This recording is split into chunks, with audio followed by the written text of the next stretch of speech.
Donc ce soir, vous l'avez compris, c'est dans le cadre de nos 3 journées de formation que s'inscrit la conférence du Dr Franck Scola, qui nous a fait l'immense plaisir d'accepter notre invitation.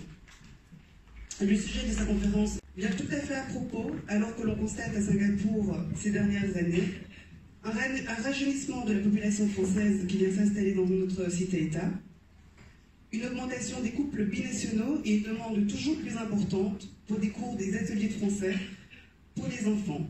L'éducation bilingue est un sujet extrêmement sensible, c'est un sujet qui passionne les familles, qui passionne les enseignants. Ce qui va être intéressant, c'est d'écouter le docteur Scola, que nous avons, l'équipe pédagogique, qui a déjà eu l'occasion de rencontrer, c'était il y a 2 ans. Et ce qui est intéressant, c'est d'entendre son point de vue, qui n'est pas un point de vue d'éducateur, mais qui est un point de vue de médecin.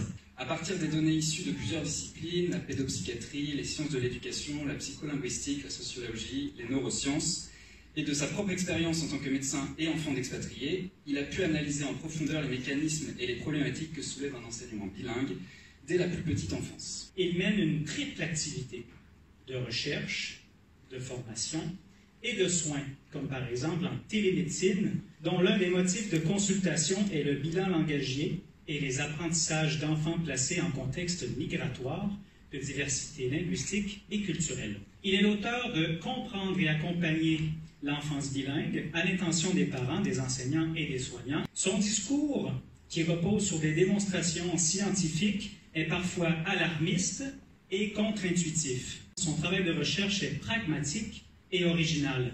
Pourquoi original? Il détermine les facteurs favorables au bilinguisme, en harmonie avec le développement affectif et identitaire, à partir de données, notamment cliniques, de plusieurs disciplines.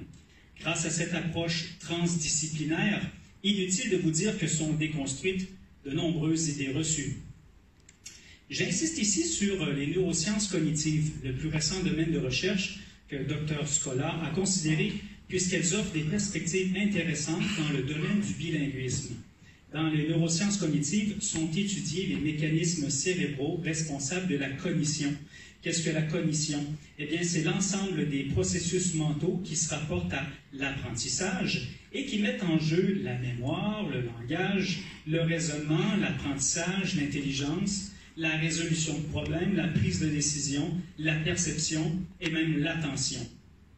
L'apport des neurosciences cognitives pour l'étude du développement bilingue est bénéfique sur 3 plans en particulier. Sur le plan de la méthodologie, parce qu'elle permet de donner une valeur objective à des observations. Sur le plan de la rémédiation, de la compensation ou de la thérapie. Et enfin, sur le plan des stratégies éducatives.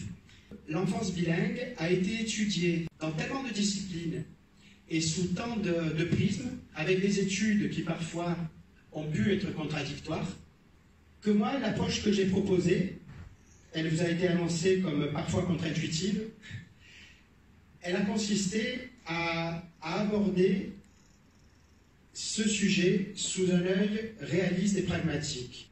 En quoi un médecin est légitime pour s'attacher à étudier ça en complément de toutes les autres disciplines qui ont travaillé dessus? Eh bien parce que évoluer avec plusieurs langues dans son développement, eh bien ça conditionne plusieurs fonctions vitales de l'enfant.